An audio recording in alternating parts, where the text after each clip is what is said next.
మీరు అడుగుపెట్టు ప్రతి స్థలమును మీకు ఇచ్చుచున్నాను. యెహోషువ 1:3. నీకున్న ఆస్తి అంతస్తులు సమస్తము దేవుని నుండి కలిగినవే.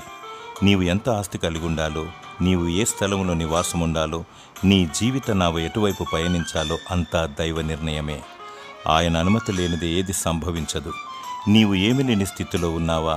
నా బిడ్డలకు ఏమి సంపాదించలేకపోయానని బాధపడుతున్నావా? అధైర్యపడకు. నీతిగా జీవించు, న్యాయముగా ప్రవర్తించు, దేవుని స్తుతించు, ఆయనకు మొరపెట్టు.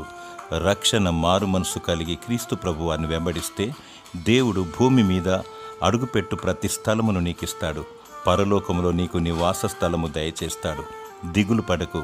మనుష్య కుమారునికి తలదాచుకోవడానికి స్థలము లేకుండెను. నిన్ను ధనవంతునిగా చేయుటకు యేసు ప్రభు దరిద్రుడాయను. దేవునికి మొరపెట్టు, ఆయనను స్తుతించు. దేవుడు నీ మొరను ఆలకించి నీ హృదయ వాంఛను తీర్చునుగాక. ఆమేన్.